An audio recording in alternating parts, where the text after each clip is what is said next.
사랑하는 영락교회 지체들에게 주 안에서 평화 인사를 전합니다. 오늘은 2022년 9월 21일 수요일입니다. 오늘의 묵상 본문은 욥기 40장 1절로 24절까지의 말씀입니다. 오늘 본문 말씀 40장 1절부터의 말씀은 이렇게 시작됩니다. 여호와께서 또 욥에게 일러 말씀하시되, 지금 계속 이어지고 있는 38장부터 이어지고 있는 주님의 말씀이죠. 주님이 욥에게 직접 말씀하고 계신 거예요. 2절에 트집 잡는 자가 전능자와 다투겠느냐? 하나님을 탓하는 자는 대답할지니라. 트집 잡는 자라는 게 이제 이소르라는 말인데, 원형이 야사르입니다. 야사르라는 말은 뭐 영어로 하면 무슨 discipline, admonish 이런 거죠. 예, 이걸 이제 영어 번역해 보면 fault finder라고 해석을 했어요. 아주 재미있는 표현이죠. fault finder. 예, 잘못을 찾아내는 자들이죠. 예, 교회가 병들고 영이 타락하면 그러면 이제 교회에 의의 사도들이 넘쳐납니다. fault finder죠. 헌신도 봉사도 안 하면서 헌신하고 봉사하는 사람들한테 막 꼬투리를 잡아요. 뭐 이게 뭐니 저게 뭐니 뭐 이게 문제니 저게 문제니 이러면서 평론가들이 fault finder들이 넘쳐나게 되는 거죠. 예, 뭐 아주 흔히 볼 수 있는 모습이죠. 지금은 이제 뭐 우리 그 몬트레이 영락교회 그런 분은 찾아보기 어렵게 됐습니다. 근데 제가 처음 왔을 때 생각해 보면 아주 fault finder들이 넘쳐났어요. 예. 의의 사도들, 예, 막 너무 의로워가지고 막 당장 살아서 하늘나라로 올라갈 것 같은, 평생 죄라고는 져보지 않은 것 같은 의의 사도들이 넘쳐났습니다. 마귀의 큰 역사죠. 예, 거짓의 에고가 종교에 영이 씌운 거죠. 예, 그래서 종교인 행세를 하는 거예요. 예, 하얀 회로 썩은 무덤을 회칠하니까 내가 의롭고 깨끗하고 뭐 나는 너무 옳고 남들은 다 틀렸고 남들은 다 더러운 것이죠. 그런 거예요. 요즘에 하도 의로운 사람들이 많아서 교회를 안 나가죠. 교회를 정죄하고 교회를 판단하고 주님의 몸된 교회를 정죄하고 판단하는 겁니다. 예, 그 바리새인들과 사두개인 같은 사람들이잖아요. 예수님이 죄인들과 어울린다고 율법을 어겼다고 손가락질하는 자들, 돌을 던지는 자들이죠. 우리 이 fault finder들, 트집 잡는 이 더러운 에고를 끊어내는 십자가에 못 박는 우리 모두가 되기를, 우리 교회가 되기를 주의 이름으로 축원합니다. 트집 잡는 자가 전능자와 다투겠느냐? 누가 하나님의 일 가운데 트집을 잡겠느냐? 이런 이야기죠. 하나님이 하는 일을 옳다 그르다 누가 얘기하느냐? 이런 말씀입니다. 또 이 트집 잡는 거에는 이런 측면이 있어요. 아주 깊은 측면인데, 우리에게 주님이 주시는 나의 나됨을 되찾는, 나의 원형적인 하나님의 형상을 되찾는 내 안에는 왕의 원형이 있습니다. 왕 같은 제사장으로의 왕적인 원형이 있어요. 그런데 그것이 주님을 만나서 내가 나로서 피어내지 못하면 그것이 나에게 내 자신이 아니라 나의 거짓 에고에 짓눌린 열등자가 되면 내 안에 어떤 문제가 일어나게 되냐면 그것이 소공자가 되는 거예요. 어릴 때 소공자란 책 읽어보셨습니까? 모든 걸 앉아서 내 비율을 맞춰라. 트집 잡고 모든 것에 불만이고 모든 것을 정죄하는 그런 사람들의 특징은 자기보다 잘난 사람 꼴을 못 봅니다. 에고가 연약하니까. 내가 못났는데 나보다 다 잘났잖아요. 그러니까는 아무도 용서치 못한 거예요. 끊임없는 정죄와 비난, 음해. 이것이 fault finder들의 특징이죠. 그것이 주님을 만나지, 그런 모든 것의 비밀은 십자가를 만나지 못했다는 거예요. 그 무슨 양육이나 뭐 개선을 통해서 그 자아를 바꿔가는 게 아닙니다. 그걸 그냥 십자가에 못 박아 버려야 되는 거예요. 그래서 그게 죽어야, 그래야 참된 나로서, 왕 같은 제사장으로서의 나의 모습이 피어나는 것이죠. 왕이 왕국에서 어떤 인물이 나오던 무슨 상관이에요. 다 내 왕이고 내가 왕인데 왕국이 잘 되면 다 좋은 거죠. 한국에 야구 감독이 있는데 뭐 명장이라고 하죠. 이제 자자한 칭찬을 받습니다. 그분이 별로 무명 선수였어요. 그리고 코치로서도 뭐 이름이 높지 않았습니다. 그런데 감독이 되는 해부터 한국 시리즈에 7년 연속 진출을 했죠. 그래서 뭐 아주 그냥 명성이 자자한 겁니다. 근데 그 핵심은 리더십이잖아요. 근데 리더십의 핵심은 자기보다 더 우수한 코치들을 모셔온다는 거예요. 나이가 더 많고 선배고, 하지만 분야별로 자기는 포수 출신인데 투수 출신, 타자 출신 중에 최고의 코치들을 모셔온다는 겁니다. 근데 그게 얼마나 감독으로서 불편하겠어요. 자기보다 더 명성이 있고 스타 출신이고 나이도 더 많고 선배고 이런 사람과 협업을 하고 동업을 한다는 게, 동역을 한다는 게 얼마나 쉽지 않은 일이겠습니까? 그런데 결국 그렇게 함으로 해서 우승하고 감독으로서 자신이 그 영광을 받는 거잖아요. 그러니까 지혜로운 것이죠. 쉬운 일이 아닙니다. 그만큼 자신의 원형적인 왕의 원형, 그런 것들을 피워냈다는 이야기죠. 그게 굉장히 중요한 의미예요. 그래서 그런 걸 이뤄내지 못한 자들, 못난 자들, 작고 한없이 연약한 그런 에고에 사로잡힌 자들, 그런 자들이 이제 폴트 파인더가 돼서 교회에서 막 맹활약하는 거죠. 그래서 공동체가 어지러워지고 공동체가 무너지고 주님의 임재가 소멸하는 것입니다. 크게 보면 다 마귀의 역사죠. 하나님이 전능자와 다투는 자는 대답해라 이렇게 얘기하는 겁니다. 그러자 3절에 욥이 대답하여 이르되, 오늘 말씀은 굉장히 깊은 말씀들이 많아요. 성경에 깊지 않은 말씀이 없지만 오늘 주님이 욥에게 주시는 말씀은 굉장히 깊은 말씀입니다. 욥이 여호와께 대답하여 이르되, 보소서 나는 비천하오니 무엇이라 주께 대답하리이까? 손으로 내 입을 가릴 뿐이로소이다. 이렇게 대답합니다.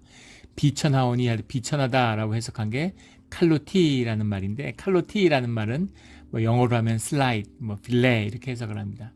슬라이드는 가볍다, 빌레는 그저 그렇다, 이제 그런 이야기죠. 빌레, 슬라이드 이렇게 해석하는데, 칼로티라는 거하고 대비되는 말이, 반대말이 카보드라는 말이죠. 위엄, 영광, 이렇게. 카보드는 무겁다는 얘기예요. 무거운 것, 거기서 해서 영광, 이렇게 주님의 임재를 표현하는 아주 핵심적인 단어죠. 카보드라는 것. 칼로티라는 것은 이제 가볍다 이런 말에서 시작해서 나는 비천하오니 이렇게 해석을 했습니다. 무엇이라 주께 대답하리까? 손으로 내 입을 가릴 뿐이로소이다. 손으로 입을 가린다는 건 겸손을 상징하는 거죠. 할 말이 없고 말을 하지 않겠습니다. 아무 말도 못하겠습니다. 이런 이야기예요. 5절에 내가 한 번 말하였사온즉 다시는 더 대답하지 아니하겠나이다. 아무 말도 하지 않겠. 주님 앞에 딱 말씀이 임하니까 입이 막혀버린 거예요. 이게 주님의 임재의 의미입니다.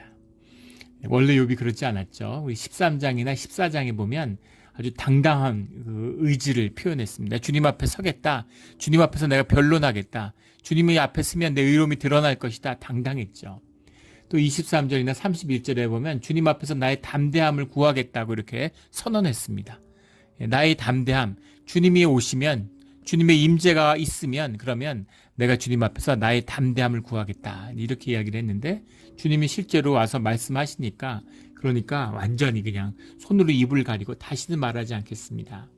거기에 압도된 것이죠. 주님의 임재의 비밀이죠.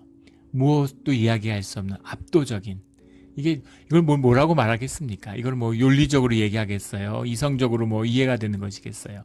압도되는 것이죠. 그 존재에 압도되는 거죠.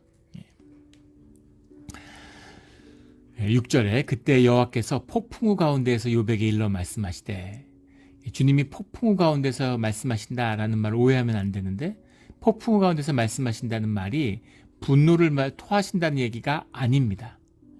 이 말씀은 무슨 말이냐면, 주님의 말씀이라는 것의 의미가 무슨 우리에게 굴종이나 어떤 그런 강압에 의한 복종 이런 걸 요구하시는 것이 아니라는 의미라는 거예요.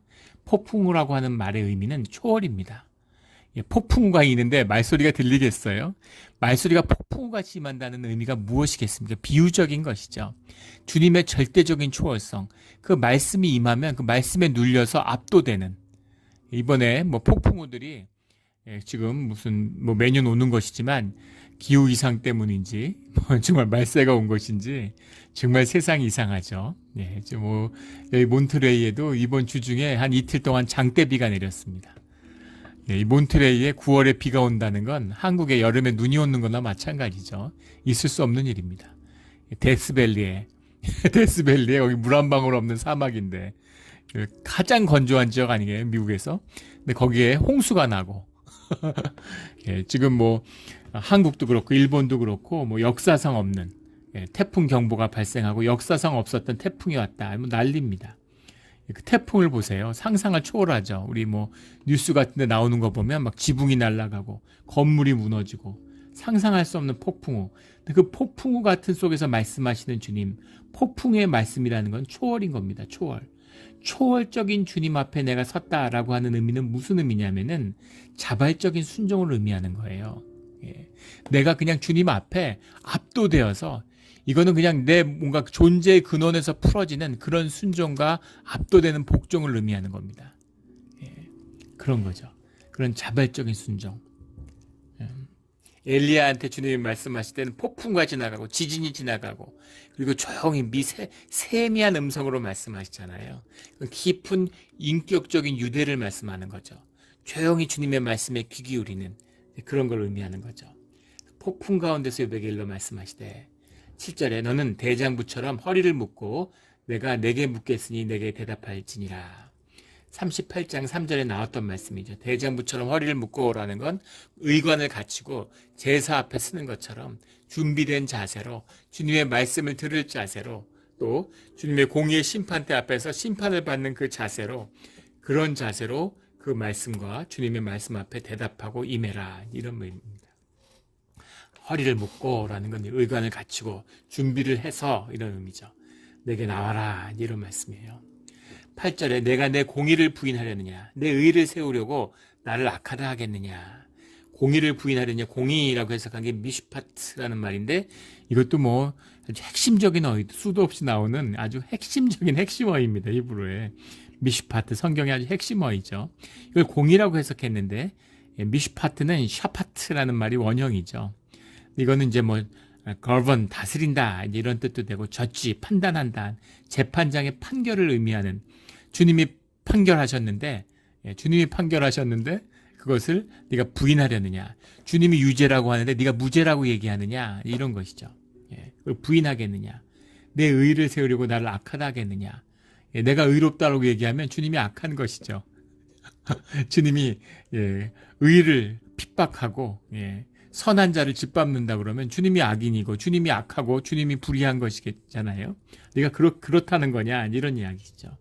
재판장이 재판을 잘못했다고 하는 것이냐 이런 말이에요. 9절에 내가 하나님처럼 능력이 있느냐 하나님처럼 천둥 소리를 내겠느냐. 초월적인 하나님 하나님의 능력 하나님의 행하시는 그 깊은 섭리를 네가 헤아릴 수 있느냐 이런 이야기죠. 우리 그 악의 평범성 얘기 여러 번 나눴죠. 2차 대전 때 600만의 그 이스라엘 사람들을 학살로 몰아넣은 그런 그 나치의 괴수, 이야기를 나눈 적이 있습니다. 그 사람을 이제 만나서 한나 아렌트가 만나서 유대계 프랑스의 그 여기자죠. 그 재판 과정을 쭉 보면서 또 그 사람을 만나보고 이야기해보면서 놀란 건 그 사람이 지극히 상식적이고 평범하고 온화하고 그리고 선한 사람이라는 거예요. 선하다는 건 흔히 사람들이 말하는 별 사람 아니라는 거죠. 악당도 아니고 사악한 사람이 아니에요. 그냥 평범한 중산층에서 교육을 잘 받고 잘하고 자기 일에 열심이고 자기가 할 수 있는 최선을 다하는 사람이었다는 겁니다. 근데 그 사람이 맡은 일이 사람들을 학살로 몰아넣는 일을 맡은 것이죠.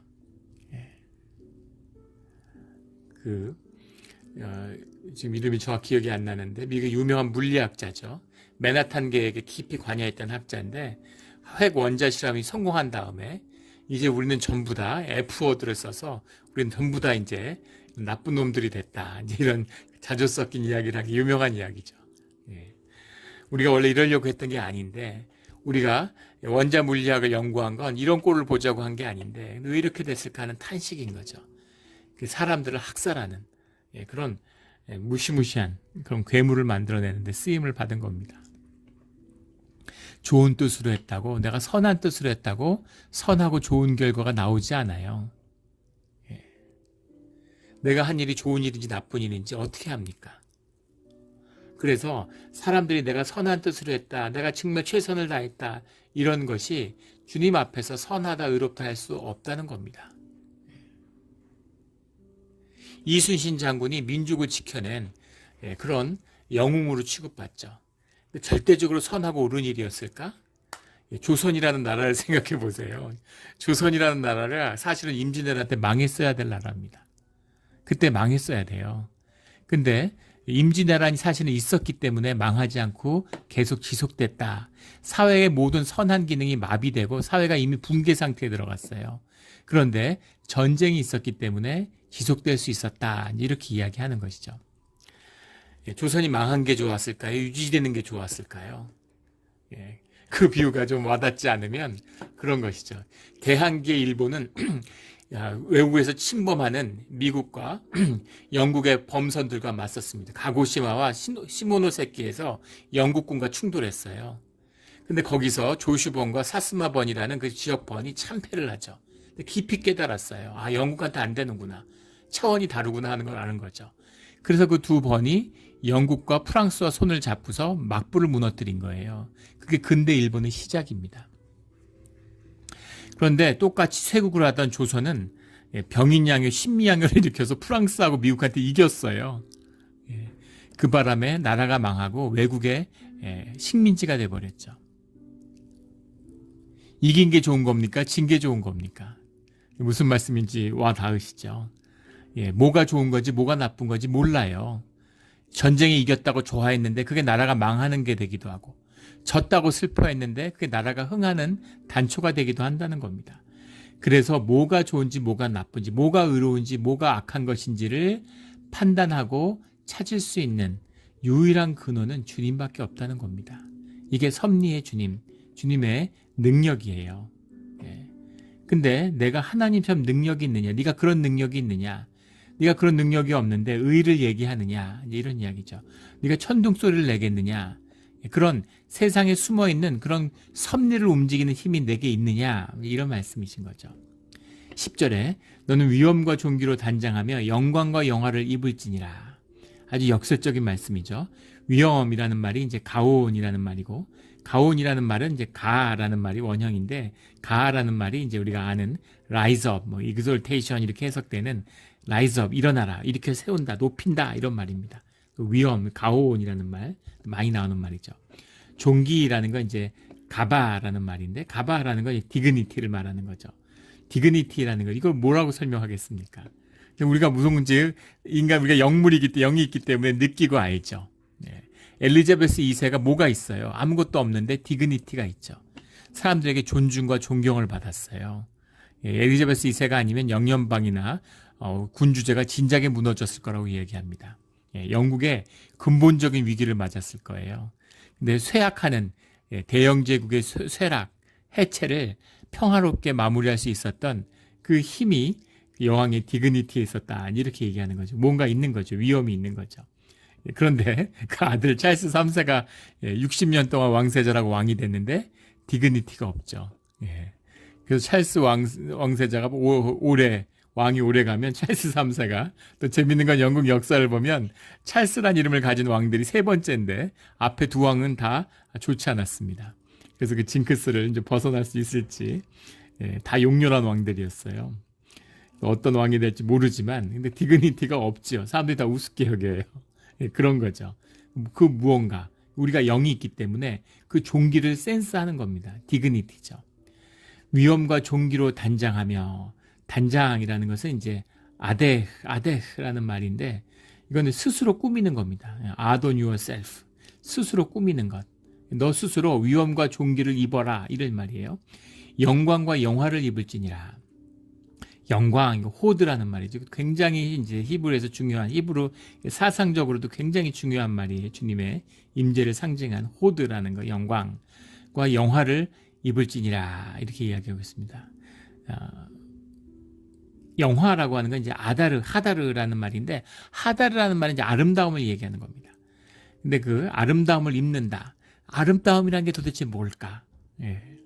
디그니티가 뭘까? 굉장히 깊은 얘기예요. 이거 나누려면 끝도 없습니다. 하지만 이런 아름다움이 정말 객체가 실체적으로 아름다워서 아름다움을 느끼는 걸까요? 굉장히 영적인 겁니다. 우리 눈에 뭐가 씌었다고 그러죠. 그 여자친구가 너무 예뻐서 결혼할 때 신부가 세상에서 제일 아름다운 거 아니에요? 영의 비밀인 것이죠. 하다르, 뷰티 이런 말입니다. 그걸 입어야 되는 거죠. 컴버비치라고 하는 유명한 영국의 배우가 있죠. 사람들이 이제 잘생겼다. 딱히 보면 잘생긴 건 아닌데 누구라도 다 잘생겼다고 받아들여요. 그래서 너는 왜 이렇게 잘생겼냐? 그러니까 그 배우가 뭐라고 얘기하냐면 배우는 잘생긴 게 아니라 잘생김을 연기하는 거라고. 기가 막힌 말이죠. 원래 잘생기지 않았는데 연기를 통해서 캐릭터의 빌드업을 하는 거죠. 그 배역을 통해서 잘생겨지는 거예요. 여배우가 예쁜 게 아니라 그 배역을 통해서 예뻐지는 것이죠. 그런 임하는 것인데 여기 핵심은 뭐냐면 위엄과 존귀와 영광과 영화를 네 스스로 한번 입어봐라 이런 겁니다.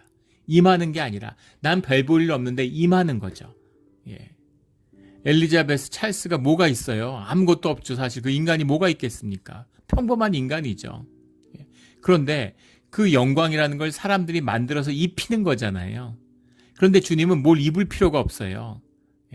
솔로몬의 영광도 저 들에 핀 꽃 하나만 못했다라고 하는 그 비밀입니다. 주님이 주시는 영광이 있어요. 주님이 입히시는 영광이 있다는 겁니다. 존귀함이 있어요. 그래서 주의 자녀는 세상에 뭘 갖다가 덕지덕지 나뭇잎 치마를 붙일 필요가 없는 것입니다. 그 존재로서 주님과 함께하기 때문에 존귀함이 있는 것이죠.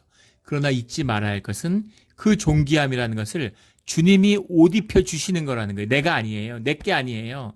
내가 잠시 입는 겁니다. 그것이 주님의 위엄과 존귀와 영광과 영화의 비밀이죠. 그런데 네 스스로 한번 입어봐. 네 스스로 그걸 가져봐. 이런 얘기죠. 욥이 가지는 위엄과 욥이 가지는 존경과 욥이 가지는 선함과 아름다움이라는 건 주님이 옷 입혀 주신 거라는 겁니다. 네 게 아니라는 것이죠. 우리 신앙생활 하면서 그런 분들을 자주 봐요. 요즘에 뭐 그런 분들도 이제 주님의 임재가 약해지니까 성령의 임재가 떠나니까 요즘 그런 것도 이제 찾아보기가 어렵습니다. 예전에 신유의 은사 같은 걸 받아서 치유하는 능력이 있는 분들이 많았어요.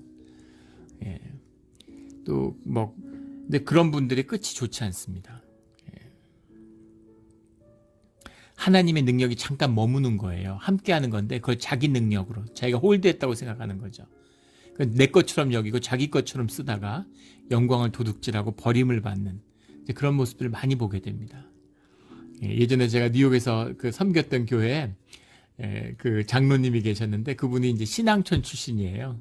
그 무슨 장로죠? 박태선 장로. 그 신천지를 만든 신천지가 아니라 그 신앙촌을 만든. 근데 뭐 신앙촌에 뭐 전성기에 100만이 모여 있었다는 거 아니에요? 어떻게 그랬을까? 근데 그분이 어릴 때 어머니가 신앙촌이었기 때문에 신앙촌에서 자랐는데 그 초기에 그 박태선 장로의 박태선의 그 능력이 대단했다는 거예요. 남산에서 집회를 하는데 실제 수 없는 사람들을 고치는 걸 눈으로 봤답니다. 근데 속였다고 얘기할 수 없는 그런 능력이 있었다는 거 있었겠죠. 그러니까 사람들이 그렇게 따르고 100만 명이 모여서 공동생활을 하고 그러지 않았겠습니까? 근데 그 끝은 너무나 비참한 것이었다라는 겁니다. 잠깐 영광이 머물렀는데 그것을 담을 수 있는 깨끗한 그릇이 못 되는 거죠. 그래서 그 모든 것을 영으로 시작한 일을 육으로 끝맺는 것입니다.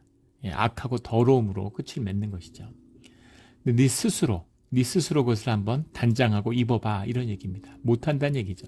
이걸 입으라고 권유하는 권면의 얘기가 아니라 해봐 한번 이런 거죠. 하늘의 별을 따와봐 이런 겁니다. 못하는 거예요. 못하는 겁니다.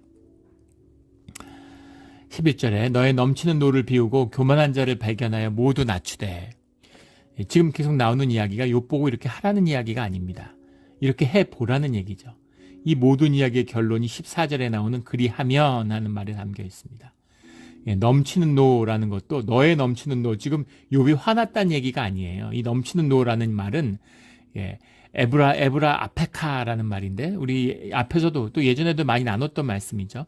에브라라는 말이 에브로트라는 말이 에브라가 원형인데 이것이 이제 overflowing 이렇게 영어로는 해석합니다. 넘쳐난다 이런 얘기고 아페카라는 것도 뭐 수없이 나눴던 말이죠. 코를 의미하는 노즈예요. 코에서 이 코에가 빨개져서 이게 김이 나는 이런 화난 모습, 화가 된 거죠. 넘치는 화 이런 겁니다. 근데 에브로트 에페카라고 하는 말은 신적인 진노입니다. 하나님의 진노예요. 그래서 너의 넘치는 노를 비우고, 이건 언뜻 읽으면 완전히 반대로 해석할 수 있습니다. 하나님의 진노를 쏟아내봐, 이런 말입니다. 예, 비우고라는 게 하페츠라는데 쏟아 붓는다 이런 말이, 비운다라는 게 물론 비운다는 것도 뜻은 통하죠. 비우는 것이죠. 그러나 우리가 보통 뭐 마음을 비웠어, 욕심을 비웠어 이렇게 얘기하면 내가 욕심을 가졌는데 이제 욕심을 안 내, 이런 의미죠. 우리말로는 사실은. 그래서 이 비우고라는 표현이 맞잖아요. 하나님의 신적인 분노, 그 진노를 네가 갖고 있다면 그걸 쏟아내, 이런 얘기죠. 교만한 자들을 발견해 모두 낮추되, 교만한 자라는 건 하나님께 머리를 쳐드는 자죠. 에고의 사람이에요. 대적의 본질입니다. 예. 그 교만한 자를 발견해 모두 낮추되, 에고가 뭐 그렇게 큰 죄인가? 거짓이죠. 그리고 교만입니다. 예. 내가 주인이에요. 내 삶에 내가 주인이야. 그게 제일 나쁜 겁니다. 왜냐하면 내 삶의 주인은 주님이시기 때문인 거죠. 예. 근데 세상이 속여요. 야, 종교 같은 데 묶이면 안 돼. 맞는 말이죠. 네가 네 주인이 돼야 돼. 거짓입니다. 예, 내가 내 주인이 되면 내 인생이 다 망가져요. 결국 마귀의 놀이개감이 되고 맙니다.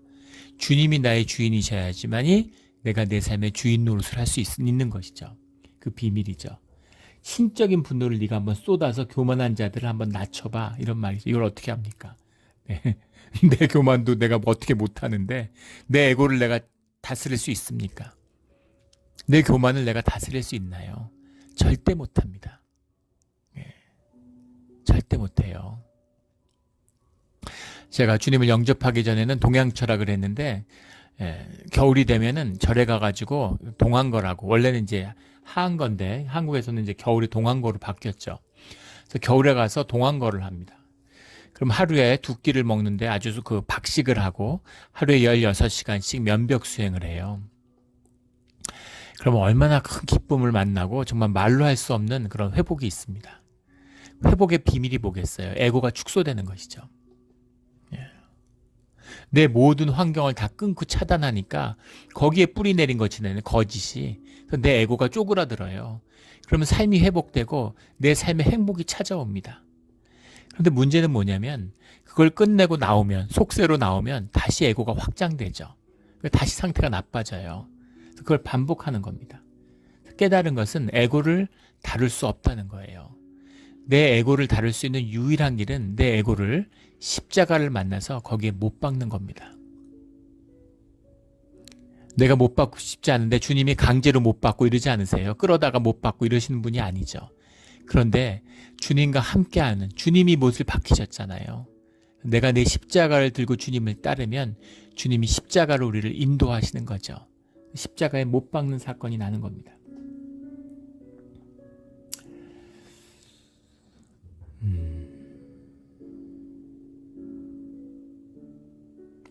악인들을 처수에서 짓밟을지니라. 주님만이 하실 수 있는 것을 말씀하시는 거죠. 13절에 그들을 함께 진토에 묻고, 이것도 아주 의미심장한 말씀입니다.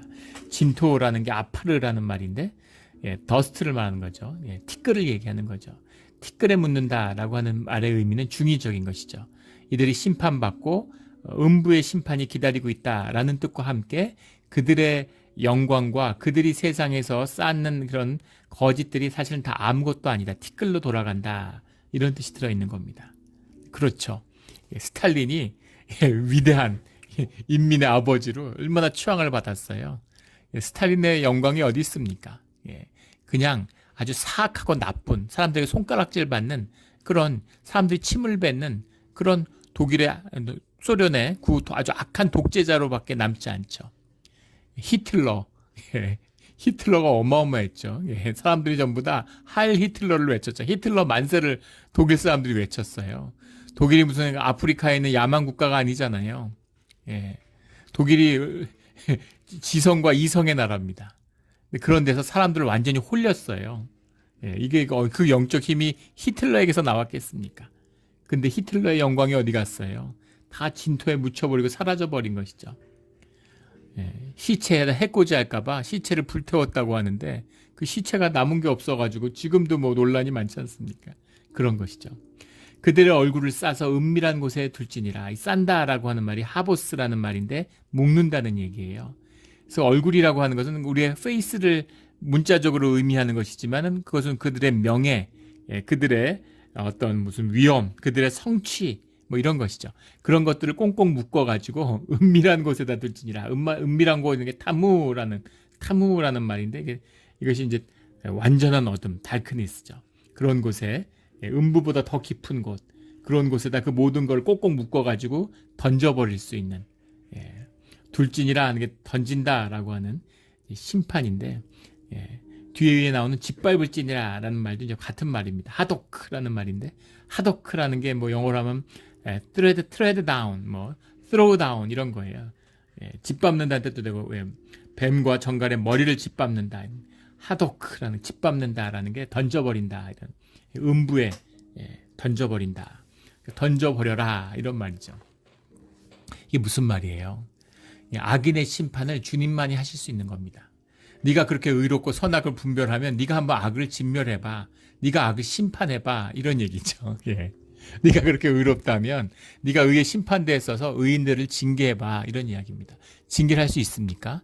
징계를 할 수 있는 분은 주님밖에 없어요. 악의 열매를, 의의 열매를 거두시는 분은 주님밖에 없다라는 겁니다. 그 말티시 14절에 그리하면 내 오른손이 너를 구원이 있다고 내가 인정하리라. 그렇게 네가 할 수 있는 잘하면, 네가 그런 일을 할 수 있다면 그러면 내가 너의 의를 인정하겠다 이런 이야기입니다. 주님이 욥을 의인이라고 하셨어요. 무슨 말입니까? 의롭다고 하시는 거죠. 의롭게 받아주시는 겁니다. 주의 자녀가 의롭다 하심을 받았다는 얘기는 우리가 의로워졌다는 얘기가 아니에요. 의롭지 않아요. 우리가 죄인이고 우리가 육을 입고 있는데 의로울 게 뭐가 있겠습니까? 근데 주님이 주님의 의로움으로 감싸서 주님과 하나가 되어서 그 의로움으로 받아주셨다라는 의미인 것이죠. 그게 주님의 믿음으로 우리가 의롭다함을 받았다는 이신칭의 내용이에요. 기독교가 타락하고 교회가 타락하니까 그런 거짓 면죄부를 파는 것이죠. 그래서 교회 멤버십을 갖고 있으면 마치 의로움을 받은 것 같이 그렇게 얘기해요. 교회가 됐다는 것은 주님과 한 몸을 이뤘다는 겁니다. 그 임재 가운데 들어갔다는 거예요. 그 의미지 지금 있는 종교로서의 교회 무슨 단체의 멤버십을 의미하는 게 아닙니다. 하나님의 나라가 임하고 그 하나님과 하나가 되는 그것이 임할 때 주님의 의가 우리를 감싸는 것이죠. 그래서 그리 하면 인정하리라. 그리 절대 그리 못하죠. 그래서 주님이 욥의 의라고 하는 것은 있을 수가 없는 거. 욥이 무슨 의인이겠습니까? 주님이 의롭다 하심을 받는 것뿐이다라는 것을 보게 되는 것이죠. 15절부터 24절까지는 주님의 주님이 하시는 또 하나의 그런 생명의 어떤 섭리 같은 걸 얘기하고 계세요. 베헤못에 대한 얘기. 15절에 소같은 풀을 먹는 베헤못을 볼지어다. 이렇게 얘기해요. 베헤못의 얘기인데 베헤못이 허리에 힘이 있고 배에 힘줄이 있고 백향목같이 꼬리치는 것이 흔들리는 것 같고 뼈는 노쇠 같고 그 뼈들은 세막대기 같으니 베헤못이 뭐냐에 대한 많은 논란이 있습니다. 하마다 베헤못은 이제 베헤마흐라고 하는 것의 이제 복수죠. 소들, 짐승들 이렇게 해석해야 될 수도 있는데 복수라는 것이 종의 대표성을 상징하기도 합니다. 그래서 그냥 소라고 얘기해도 되고 하마라고 얘기해도 돼요. 소다, 하마다, 바다 괴물이다.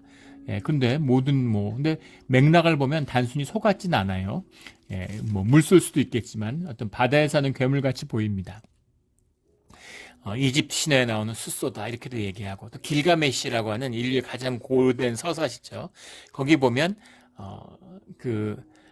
길가메시가 그 베헤못을 죽이잖아요. 사냥하죠, 죽이죠. 그것 때문에 신의 진노를 사게 되는데 이제 그것이다. 여러 가지 논란이 많은데 알 수 없는 하지만 주님이 만드신 생명체죠. 하마라도 좋고 소라도 좋습니다. 근데 그것들이 뛰어노는데 그것의 생명과 그것의 강인함, 그것의 활개치는 힘, 이건 사람이 흉내낼 수 없는 것이죠. 또 혹자는 코끼리다 이렇게 얘기하는데 뭐든. 그런데 핵심은 뭐냐면 22절에 나오는 연잎 그늘이 덮으며 신의 버들이 그를 감싸는도다. 그것이 그늘에서나 늪 속에 엎드리니 그늘이 덮으며 신의 버들이 그것을 감싸는도다. 그런 존재도 이 베헤못 같은 존재도 주님이 감싸고 보호해 주셔. 연잎으로 덮고 그늘에서 지켜주셔. 이런 얘기입니다. 주님이 왜 지켜주시고 보호해 주실까요? 주님이 피조물이기 때문인 거죠. 하물며 사람이랴 이 뜻입니다. 너희가 아무 능력이 없어. 너희가 능력이 있어서 내가 사랑하는 게 아니야. 네가 무슨 의로워서 내가 사랑하는 게 아니야. 그 말씀인 것이죠. 네가 그렇게 의로워? 그럼 네가 하나님 역할을 한번 해. 내가 하나님이잖아. 이런 말씀이신 거죠. 야, 내가 그렇게 힘이 센 베헤못 같은 애도 보호해 주는데 하물며 한없이 연약하고 보잘것없는 인간을 보호하지 않았겠냐 하는 그런 말씀입니다. 내가 너를 지키고 있다. 내가 너를 지키고 붙들고 있어. 실제로 욥의 생명을 지켜주시는 건 주님의 말씀이죠. 생명은 주께 속한 것이 절대 건들지 마라. 그래서 마귀도 지금 못 건드리는 거 아니에요. 생명을 취할 수 없는 것이죠. 모든 생명이 주께 돌아가는데 그 생명에 대한 답과 보상을 베풀 수 있는 자가 누구냐? 그 모든 악에 대해서 징계할 수 있는 자, 교만을 꺾을 수 있는 자가 누구냐? 주님밖에 없다는 겁니다. 주님과의 관계의 문제고 주님 안에서의 문제일 뿐이다 라는 거죠. 주님을 만나서 내 의를 인정받겠다. 나를 변론하겠다. 그게 맞는 말이니? 하고 물어보시는 겁니다. 그리고 욥은 입을 가리고 있는 것이죠. 이것이 우리의 모습이 아닙니까? 우리가 최선을 다해 살지만 정직하면 정직할수록, 진실하면 진실할수록 만나는 건 절망밖에 없어요. 이것이 우리의 존재의 진실입니다. 어떻게 주님을 만난 사람이, 십자가를 만난 사람이 폴트 파인더가 될 수 있습니까? 말도 안 되는 소리죠. 내가 죄인 중에 괴수입니다, 주님. 내가 제일 나쁜 놈입니다, 주님. 제가 거짓으로 가장 주님을 욕되게 한 게 바로 접니다. 이런 정말 처절한 회개와 부끄러움밖에, 주님을 만나면 부끄러워가지고 그냥 머리를 쳐박거나 어디 도망가가지고 못 견딜 것 같아요. 그래도 주님의 은혜로, 또 주님이 아니면 안 되니까 피할 것이 주님밖에 없잖아요. 그러니까 주님의 품으로 가서 죽어야 되지만 불쌍하고 정말 불쌍하게 봐달라고 그렇게 주님께 무릎 꿇는 그거밖에 없는 것이죠. 이것이 우리가 매일 드리는 기도의 자리입니다. 이 주님의 임재와 말씀을 만나는 오늘 하루가 우리의 신앙의 자리가 되기를 주의 이름으로 축원합니다. 아멘. 기도드리겠습니다. 하나님 아버지 감사합니다. 정말 죄인 중에 괴수인데, 정말 더러움 중에 그 끝인데 주님 우리를 불쌍히 여겨주시고 은혜로 덮어주시고 십자가의 보혈로 씻어주셔서 우리와 함께 해주시니 감사합니다. 주님, 우리의 삶은 주님께 올려드리오니, 우리의 교회를, 우리의 자녀들을 주님께 올려드리오니 주님 받아주시고 주님 씻어주시고 주님 인쳐주시고 주님 인도하여 주시옵소서. 감사하며 예수 그리스도의 이름으로 기도드렸습니다.